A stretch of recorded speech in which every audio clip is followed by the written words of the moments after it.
Okay, last but not least, how do you eat your steak? There's only one answer to this, maybe 1.5 answers to this.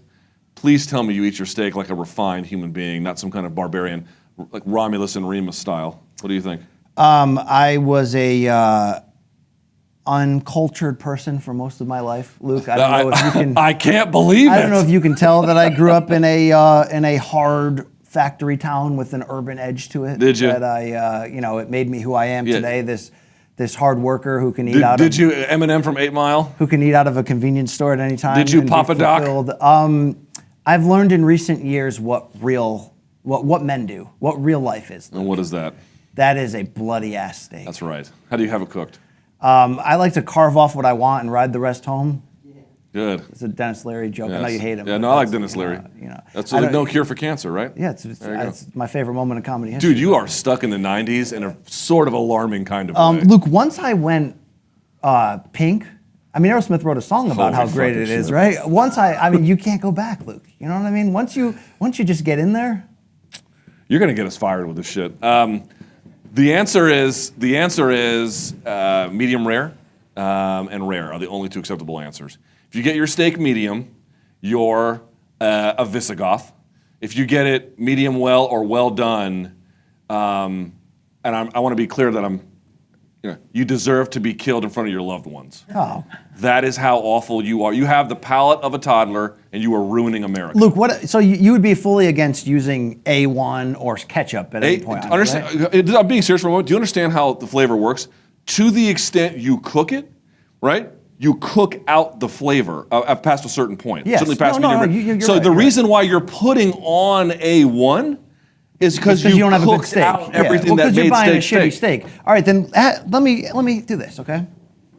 I mean, imagine cooking something and be like, yo, all that shit that makes it tasty, let's cook it out and then put A1 on top, yeah! Even though I'm a ketchup fiend, and I am, and I'm a condiment fiend, I'll dip anything inside of that. But the point I'm really trying to go with this is, I agree with you on steak. When a steak is great, don't even put anything. Yes. In fact, don't even give me a salt, pepper, and oil. Don't give me a plate. In fact, I like going to those places Butter. where it cooks right in front of you on that square. Like I'll go, whatever. Oh, the skillet joint? Yeah. No, it cooks in front of you on that little heating square. The hibachi thing? Yeah, you ever go to like a Portuguese restaurant and they got that?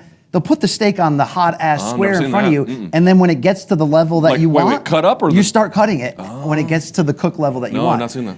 But when you get really good steak, like let's say we go out in Las Peter Vegas, Luger. let's say the Showtime bosses are taking out the credit card and we get really good steak, I think you'll know that the sides around it become the best you've ever had, right? That's the best mashed potatoes, corn, asparagus I've ever had because I'm at this steakhouse that's ridiculously expensive.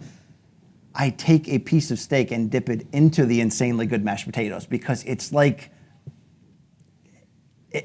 it's just the best. How many of beers both. deep are you at that point? No, but do you look at that as big of an offense as putting ketchup or A1 on it? No, I don't think that's the melding of two different worlds. If you have to say, Garcon, bring over the Heinz 57, then you're an asshole. You're a complete asshole. Yeah. But if they have creamed spinach on the table, that's like two chicks at the same time, Office Space. I mean, that's like right. That's Andy Ruiz's Sushi Girl. Yes, I mean, you might get some salmon roe, you might get some eel, you just the two mix. I mean, I'll eat that without my pants on. Like that's fantastic, right? Yeah, I can live with that. I don't think that's so outrageous. But I will tell you this: when I went to Colombia, there's this place that they called El Humero. I think it's called the oven. I think that's what it means. And what they did was it was run by all Argentinians. And they have these grates, and the grates would be on chains, and they have this like things you rotate, and then the grates would come down, and so it was just meat. So you're watching the animal die in front of you. No, but they did their own butchering too. But the point being is, so you watch the meat get cooked on these grates, and they would raise and lower the grate depending on what you were cooking, whatever. They bring you all the meat first. You eat all the meat.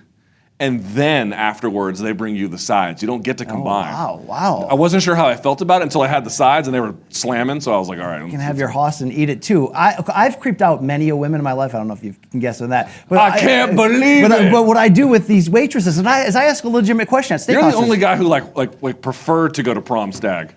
I basically asked them, how soon can I eat the steak? Like, how soon from the level of butchering is it safe to eat the steak? Because I would assume that it would taste the best as soon as you could possibly eat it. I don't know what the answer is. Like, if I could have it same day, is that possible? He's saying, they're saying in the back you should age a steak. Yeah, and there's two kinds of aging, dry age and wet age, too. which gets to a whole nother thing. Yeah. All right. By the way, did you ever see that OTL special on ESPN about 10 years ago where they talked about in Japan, there's this side business that's getting under fire. Dude, I have work to do. In that they buy old successful racehorses and then sell the meat as a delicacy in elite steakhouses to like the super Alistair rich. and elite. Overeem style. So I would never like go out of my way to eat horse, right? But if I'm in Japan on vacation or whatever, and I'm at this restaurant and I have a chance to basically eat, oh, that guy was third in the Belmont Stakes in '99. You're going out of your way to eat that, right? I want to eat a race winner. No, I wouldn't think of it that way. Last thing before we go, have you had any of the new like Impossible foods, like the Impossible Whopper and stuff like that? No. You're too good for school. You're too cool for school. You know what's impossible for me? Trying to go to the restroom after I eat out of Cumberland Farms. That's enough impossible in my life. Well, on that note, again, if this is our last show, Showtime, thanks. It's been fun.